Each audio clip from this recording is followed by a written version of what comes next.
In 1990, Congress amended the Clean Air Act. Title II of that amendment directed the EPA to require onboard diagnostic systems on all new passenger cars and light trucks beginning with the 1994 model year. The EPA finalized that requirement.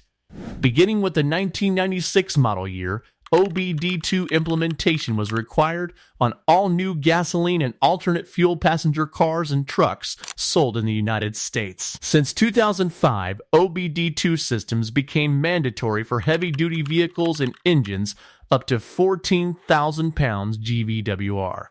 In December 2008, the EPA finalized OBD requirements for 2010 and later heavy-duty engines and highway vehicles over 14,000 pounds GVWR.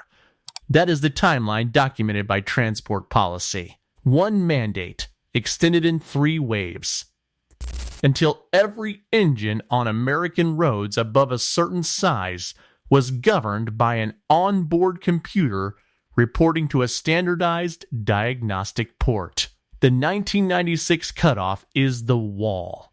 Everything built before it lives in one regulatory world. Everything built after it lives in another. And the mechanical fuel pump, the carburetor, the mechanical injection pump, the fuel delivery system that operates on physics rather than software, is the technology that exists only on the pre-1996 side of that wall. The government did not write a law that says mechanical fuel pumps are illegal. What it did was more effective. It built a wall in 1996 and then passed a separate rule that makes it illegal to carry a mechanical fuel system across that wall into a post-1996 truck. And every year since, it has been tightening the net around the pre-1996 side, using inspection programs, opacity standards, retirement vouchers, and now a CARB small engine mandate that has begun eliminating carbureted technology from new equipment production entirely. Today we are going to document every piece of that strategy in chronological order. What the 1996 mandate actually required. What the engine switching rule actually prohibits. What California's OBD2 readiness monitor tightening that took effect October 1st, 2025 actually means. What the CARB small off-road engine regulations authorized by the EPA on January 6, 2025 actually eliminate. And why the pre-1996 truck with its mechanical fuel system is simultaneously the most legally protected vehicle in the American inspection landscape and the most systematically targeted vehicle in the American regulatory landscape. Part 1. What the 1996 mandate required and what it killed. Before 1996, a truck owner who wanted to understand what was wrong with his engine needed a vacuum gauge, a timing light, a fuel pressure gauge, and experience with the mechanical systems under the hood. He needed to understand how the carburetor's float and needle valve controlled fuel delivery, how the mechanical fuel pump's diaphragm created the low pressure that pulled fuel from the tank, how the ignition distributor's advance mechanism adjusted timing based on centrifugal force and vacuum. These systems operated on principles that had not changed in 80 years of internal combustion engine development. They could be diagnosed with instruments costing $50. They could be repaired with hand tools on a Saturday. They could be understood by anyone willing to read a service manual. The 1996 OBD2 mandate did not improve those systems. It replaced them entirely.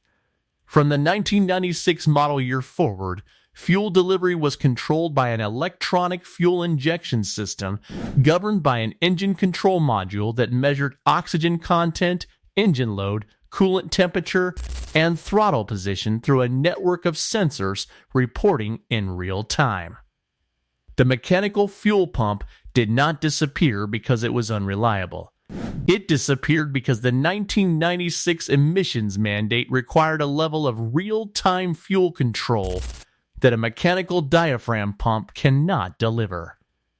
The government did not ban the mechanical fuel pump. It mandated a system so precisely controlled that the mechanical fuel pump became technologically obsolete within the regulatory framework overnight. Every truck built after the 1995 model year is built around electronics. Every truck built before the 1996 model year is built around physics. Part 2. The engine switching prohibition and what it means for mechanical systems today. The EPA's engine switching fact sheet, published in 1991 and still operative under federal law, established the rule that governs every engine swap performed in America today. The replacement engine must be the same year or newer as the vehicle it is being installed in. The engine must have originally been a factory-certified option for that vehicle and model year. All emissions-related equipment from the donor engine must be transferred and remain fully functional. The consequences of this rule for mechanical fuel systems are absolute and documented. Installing a carbureted pre-obed engine into a pickup truck originally manufactured with fuel injection and OBD2 is a violation of Section 203 of the Clean Air Act. Civil penalties of up to $45,268 per non-compliant vehicle apply. The April 2026 analysis by 3piece.us confirmed directly that under the existing EPA engine switching policy, most carbureted engine swaps into post-obed vehicles are technically illegal, with fines starting at $2,500. This means the mechanical fuel pump is legally confined to the vehicles it was originally installed in. You cannot take a carbureted 1985 engine and legally install it in a 1997 chassis. You cannot take a mechanical injection pump from a pre-emissions truck and legally transplant it into a post-emissions frame. The mechanical fuel system is not banned. It is contained. The 1996 wall stops it from moving forward into the platform inventory that is still abundant, affordable, and available. The only legal mechanical fuel system is the one still in the truck it was born in. Part 3.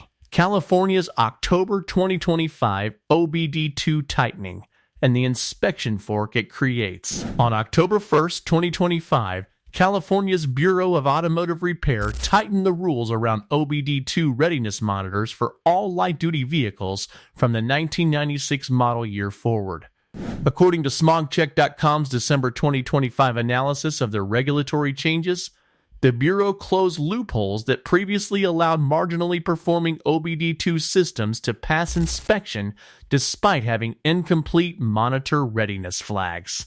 The new rules make it harder for a 1996 through current model year vehicle to pass a California smog check if any OBD2 readiness monitor has not completed its self-test cycle. This change has a direct and documented effect on the bifurcation between pre-1996 and post-1996 vehicles. A 1995 pickup truck in California with its original carbureted engine is not tested on OBD2 monitors. It cannot fail an OBD2 readiness test. It does not have OBD2. California's Bureau of Automotive Repair Smog Check Manual confirms that 1995 model year and older vehicles do not require executive order number verification for most aftermarket parts. Changes to air cleaners and fuel delivery systems on 1995 and older gasoline vehicles are acceptable provided all required emission controls remain connected. A 1995 truck is tested on actual tailpipe emissions using a sniffer probe. If its actual combustion output meets the threshold for its certification year, it passes. Not a software check, not a monitor readiness flag. Actual emissions from the tailpipe. The October 2025 tightening of OBD2 monitor rules did not make pre-1996 trucks harder to pass. It made post-1996 trucks harder to pass. The inspection fork between pre-1996 and post-1996 vehicles widened on October 1st, 2025. The pre-1996 mechanical system is tested on what it actually produces. The post-1996 electronic system is tested on whether its computer completed a self-check routine that is increasingly difficult to satisfy under the rules that took effect in the fall of 2025. Part 4. the CARB small engine authorization of January 2025, and the trajectory it confirms. On January 6, 2025, a notice was published in the Federal Register under docket ID EPA HQOR 2023-0151. The Environmental Protection Agency formally granted California's request for authorization to enforce its small off-road engine regulations covering spark ignition engines with 25 horsepower or less.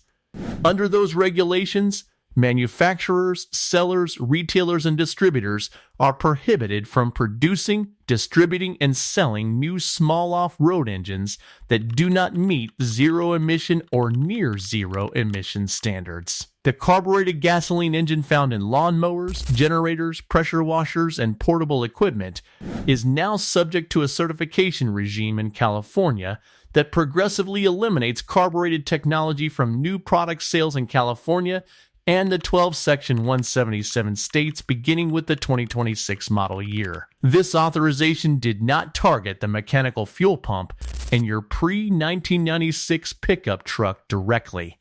It targeted a different product category, but it documents the trajectory that every carbureted and mechanically injected engine faces in the American regulatory landscape, one category at a time, one model year at a time, one federal authorization at a time. The small off-road engine was the category authorized on January 6, 2025. The pre-1996 on-road vehicle category is the category that the regulatory apparatus has been building inspection, retirement, and opacity programs around for the past 15 years. Part 5. The inspection gap that protects pre-1996 trucks today and the programs designed to close it. Here is the paradox at the center of this regulatory story. The pre-1996 pickup truck with its mechanical fuel system is the most legally protected vehicle class in the American inspection system in 2026. And it is simultaneously the most targeted vehicle class in the vehicle retirement program landscape. The legal protection is documented and real. California exempts pre-1976 vehicles from smog checks entirely. Colorado's OBD2 inspection program applies to model year 1996 through current vehicles. Pre-1996 vehicles in Colorado's Front Range emission area face the two-speed idle test, or the IM240 dynamometer test, which measure actual hydrocarbon and carbon monoxide output, not OBD2 readiness monitor status. Colorado Regulation 11, confirmed by the Colorado Air Quality Control Commission, specifies that light-duty trucks of model year 1996 through those that have reached their 11th model year are evaluated using OBD2 systems. That language excludes pre-1996 trucks from the OBD2 requirement. They test on actual output. A pre-1996 truck with a properly tuned mechanical fuel system that is running cleanly tests on what it produces, not on whether a 20-year-old computer completed a monitor cycle. The vehicle retirement programs are the closing mechanism. California's Consumer Assistance Program and the Clean Cars 4 All program specifically target pre-2010 vehicles as the priority retirement population.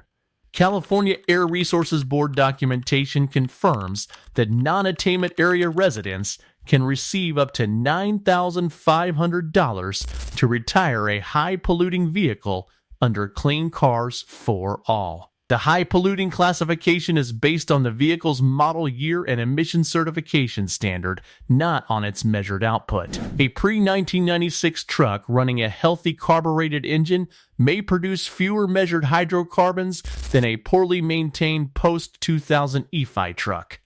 But the pre-1996 truck is classified as higher emitting under the program's model year-based criteria. The retirement voucher is calibrated to that classification, and the voucher is structured to make surrender look rational compared to the cost of maintaining a 25 to 30-year-old truck in a state that is progressively closing the inspection gap that currently protects it. Part 6.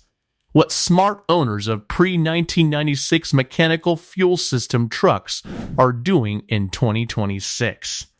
The pre-1996 mechanical fuel pump truck occupies the most favorable regulatory position available to a working pickup truck owner in 2026. It is not subject to OBD2 readiness monitor requirements. It cannot fail on incomplete monitor flags from a computer that has not been driven a specific enough pattern in a specific enough sequence. It is tested on actual output. It can be repaired with tools that fit in a toolbox and parts that are available from any auto parts store. It has no cellular modem reporting its location. It has no software subscription gating any of its functions. It can receive no over-the-air update that degrades its performance. It is the vehicle the EPA built the 1996 wall to contain, and it is the vehicle sitting on the other side of that wall in the most favorable inspection position of any class of pickup truck registered in America today.